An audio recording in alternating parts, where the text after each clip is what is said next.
এবার নিজের অভ্যাস গঠনের পালা। অসংক্রামক রোগ প্রতিরোধে আমরা যে স্বাস্থ্যকর আচরণ সম্পর্কে জেনেছি সেগুলো চর্চা করব। নিচের ছকটি ব্যবহার করে প্রতি মাসে প্রত্যেকটি অভ্যাস চর্চার জন্য আমরা 1 থেকে 5-এর নম্বর দিয়ে মূল্যায়ন করতে পারি। যদি সবগুলো চর্চা নিয়মিত করি তাহলে প্রতিটি অভ্যাস চর্চার জন্য 5, আর যদি নিয়মিত পালন না করি তাহলে 1। এভাবে প্রতিটি অভ্যাসের জন্য নিজেকে মূল্যায়ন করব। আমরা এখন এর অ্যান্সারটা দেখে নিব। নিয়মিত শরীরচর্চা ও খেলাধুলা। নম্বর 3, মোটামুটি ভালো। স্বাস্থ্যকর খাবার গ্রহণ।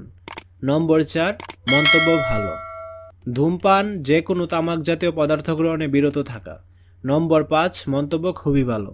মানসিক চাপ ও অস্থিরতা ব্যবস্থাপনায় কার্যকর পদ্ধতি প্রয়োগ। নম্বর 3, মন্তব্য মোটামুটি ভালো। তো এইটা হচ্ছে প্রথম মাসের। সেম এস দ্বিতীয়, তৃতীয়, চতুর্থ, পঞ্চম এবং ষষ্ঠ মাসের এখানে দেওয়া রয়েছে। সপ্তম এবং অষ্টম মাসেরও দেওয়া রয়েছে, ঠিক আছে। মূল্যায়ন ছক 1, আমার অংশগ্রহণ ও পাঠ্যপুস্তকে করা কাজ। আমরা এখন এর অ্যান্সারটাও দেখে নিব। নিজের মন্তব্য, স্বতঃস্ফূর্ত উদ্যোগ গ্রহণ। আমি স্বতঃস্ফূর্ত উদ্যোগ গ্রহণের চেষ্টা করেছি।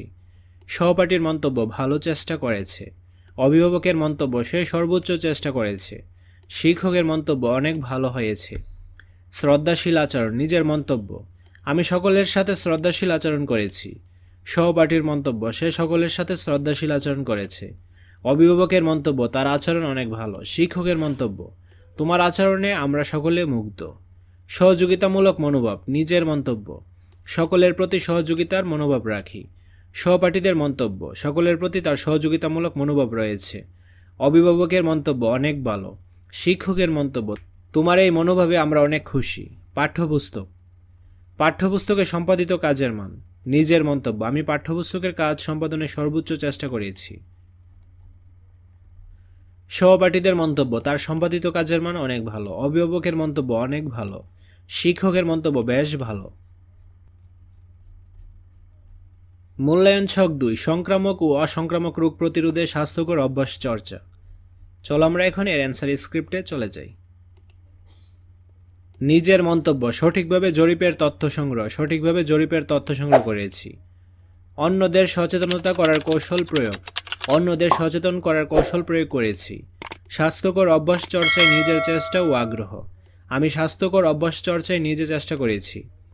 অভিভাবকের মন্তব্য, সে সঠিকভাবে জরিপের তথ্য সংগ্রহ করেছে।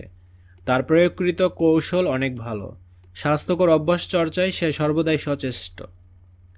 শিক্ষকের মন্তব্য, তোমার জরিপের তথ্যগুলো সঠিক। অন্যদের সচেতন করার কৌশলের প্রয়োগ, তার প্রয়োগকৃত কৌশল অনেক ভালো। স্বাস্থ্যকর অভ্যাস চর্চায় সে সর্বদাই সচেষ্ট। আজকের ক্লাসটি এ পর্যন্তই। পরবর্তী ক্লাসে আমরা এই অভিজ্ঞতা নিয়ে আলোচনা করব। ধন্যবাদ সবাইকে।